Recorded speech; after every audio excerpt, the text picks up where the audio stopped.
Bom dia, boa tarde, boa noite. Hoje eu vou responder algumas questões de química sobre massa molar e conversão massa-mol. A primeira questão pede para eu calcular a massa molar das seguintes substâncias. A é o H2O, que eu calculei e deu 18 gramas de mol, o H é 1 e o O é 16. Mas como são dois Hs, ele fica 2 mais 16. AB é o CO2, que deu 44 gramas, que o C é 12 e o O é 16, mas como o O é duas vezes, faz 16 vezes 2, mais 12, que dá 44. A C é o NaCl, que deu 58,5 gramas, que o Na é 23 e o Cl é 35,5. E aí é só somar os dois que dá 58,5. Agora nós vamos para D, que é o H2SO4, que deu 98 gramas, que o H é 1, o S é 32 e o O é 16. Eu vou fazer o 2 vezes 1 mais 32 mais 4 vezes 16, que no final dá 98 gramas. Agora aí é o CaCO3, que o Ca é 40, o C é 12 e o O é 16. Você vai fazer 40 mais 12 mais 3 vezes 16, que no final dá 100 gramas. Agora nós vamos para a questão 2, que pergunta quantos mols existem aí. E aí a é 90 gramas de H2O. Eu fiz a conta e deu 18 gramas, que são 18 gramas de mol, como anteriormente. E aí você faz os 90 gramas dividido por 18 gramas de mol, que dá 5 mols. A B, 88 gramas de CO2, que na questão anterior nós descobrimos que são 44 gramas de mol. Aí você vai fazer 88 gramas de CO2 dividido para 44 de mol, dá 2 mols. A C é 234 gramas de NaCl.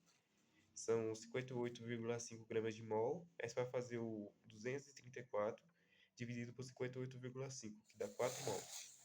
A D é 49 gramas de H2SO4, que você vai pegar o 49 gramas de H2SO4 e dividir por 98 gramas de mol, que dá 0,5 mol. E na E é 200 gramas de CaCO3, que são 100 gramas de mol.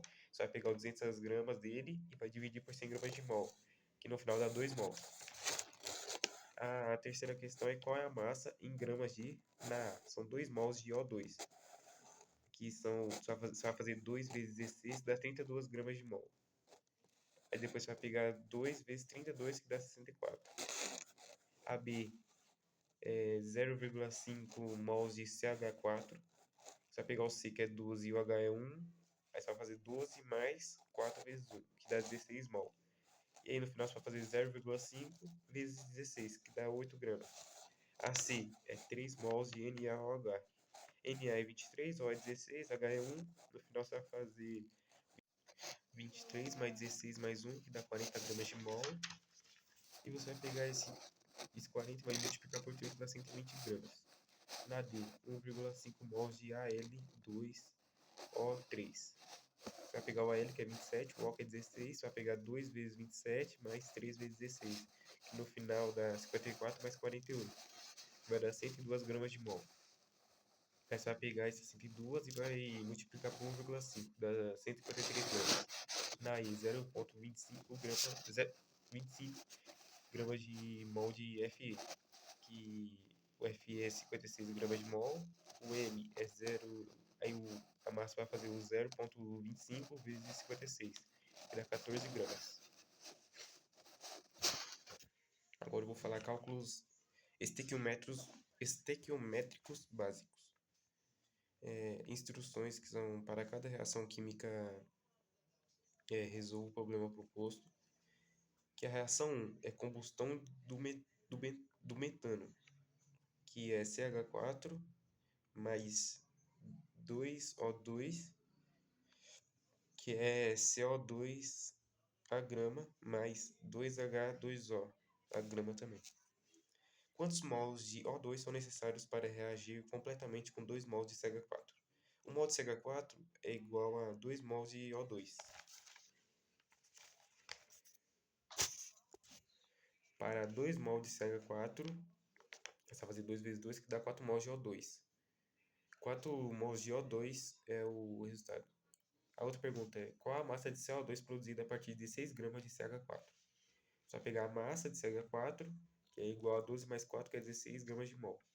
16 gramas de CH4 é igual a 1 mol de CH4. Pela reação, 1 mol de CH4 é 1 mol de CO2. E a massa de CO2 é igual a 44 gramas de mol.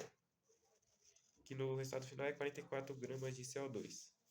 E a última é quantos gramas de H2O são produzidas quando 42 gramas de O2 reagem completamente.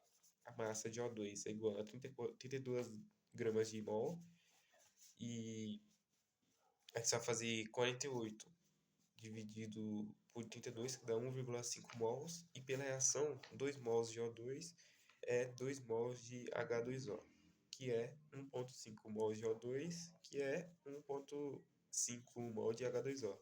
E a massa de H2O é 18 gramas de mol. Você vai pegar a massa 18, vai multiplicar por 1,5, que vai dar 27 gramas. E o resultado é 27 gramas de H2O. Aqui nós vamos para outra questão, que é um químico recolheu um gás a uma temperatura de 300 Kelvin, ocupando um volume de 600 centímetros cúbicos. Para dimensionar a capacidade do recipiente, ele precisa determinar qual será o volume do gás quando a temperatura for 273 Kelvin, mantendo a pressão constante. A primeira pergunta é: identifique e nomeie o tipo de transformação gasosa que o gás está sofrendo. É isobárica o tipo de transformação gasosa. A outra pergunta é: calcule o novo volume do gás. Você vai pegar o volume final, que é igual ao volume inicial, que é a temperatura final dividido pela temperatura inicial, que dá 600 vezes 233 dividido por 300, que dá 546 centímetros cúbicos. A outra é: considerando que a panela é um sistema fechado e que, durante um intervalo de tempo, o sistema recebe 3.000 joules de calor do fogão e realizou um trabalho de 1.200 joules ao empurrar o vapor. Calcule. A primeira pergunta é: a variação da energia interna da sopa, segundo a primeira lei da termodinâmica, que é a variação da temperatura é igual ao calor menos o trabalho, que dá 500 menos 1.200, que dá 3.800 joules. E a outra B é o rendimento na panela, segundo a segunda lei da termodinâmica. A resposta é rendimento, simples, seguindo ideia prática. Rendimento é trabalho útil dividido pelo calor recebido, que é 1.200 dividido por 5.000, que fica 0,24, que é 24%. E com base no conceito de entropia, responda: por que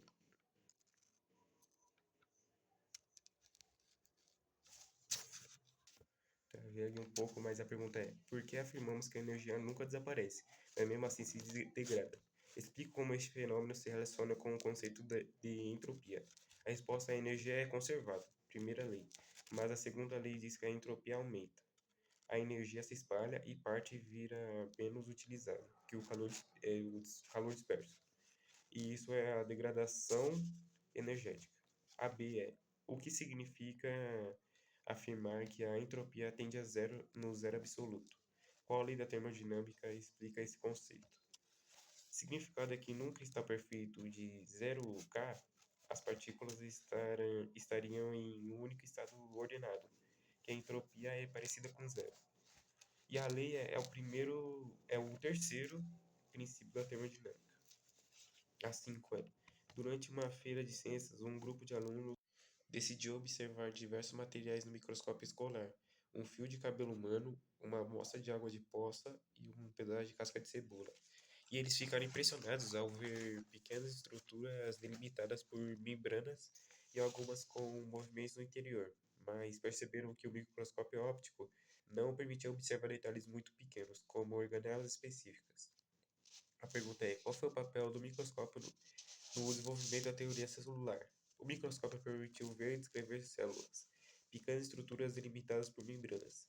As observações de células em plantas, animais e fungos deram base para formular que todos os seres vivos são feitos de células. Outra pergunta é: por que alguns detalhes da célula só podem ser observados com o auxílio do microscópio eletrônico? A resposta é porque o microscópio eletrônico usa elétrons que, então, sua resolução é muito maior. Detalhes menores que 20 nm só aparecem no eletrônico. A 6 é: um estudante esqueceu de regar uma planta por vários dias. Ao observar as folhas, percebeu que estavam murchas e sem brilho. E após regar a planta, ele voltou a ficar firme e verde. Ele ficou curioso e quis entender por que as células vegetais conseguiam recuperar o turgor quando recebiam água. E a primeira pergunta é: qual é o papel da membrana plasmática e do veículo central nesse processo? Explica o porquê ocorre com a célula antes e depois da rega. Antes da rega, a planta perde água por transpiração. A água sai do vacúolo. O vacúolo encolhe, célula fica flácida e folhas murcham.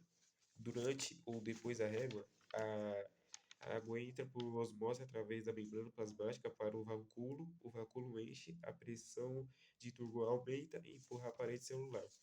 A célula fica túrgica e a planta volta a ficar firme e verde.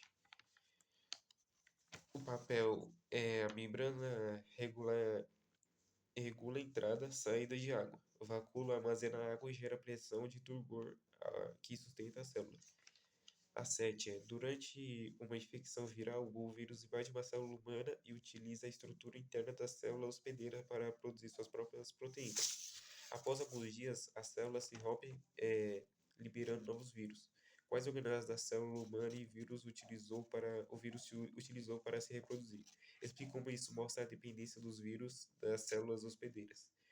O vírus usa o ribossomo e o citoplasma da célula para produzir sua proteína. Isso mostra que ele depende totalmente da célula hospedeira porque não consegue reproduzir sozinho. A 8 é: durante uma aula prática, os alunos observaram lâminas com diferentes tipos de célula humana: neurônios, hemácias e células musculares. Perceberam que cada tipo tem formato e funções muito diferentes, mesmo tendo o mesmo material genético. A pergunta é: como é possível as células com o mesmo DNA apresentarem estruturas e funções tão diferentes? A resposta é porque cada tipo de célula ativa apenas parte dos genes. O DNA é o mesmo, mas os genes usados são diferentes. A outra pergunta é: qual é a importância da diferenciação celular para os seres multicelulares? A resposta é que ele permite que o corpo tenha células especializadas, tornando o organismo mais eficiente. A 9. Com o passar dos anos, a pele humana tende a perder elasticidade, a estrutura e a cicatrizar mais lentamente. Pesquisa mostra que isso está relacionado à redução da capacidade das células da pele a se divertir e substituir as antigas. A primeira pergunta é: qual estrutura celular está diretamente envolvida com o controle da divisão celular? A resposta é o centrossomo e os centríolos.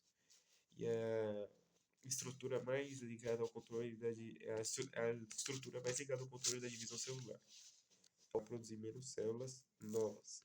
Então ela regenera mais devagar, fica menos elástica e cicatriza lentamente. Essa foi minha apresentação e muito obrigado.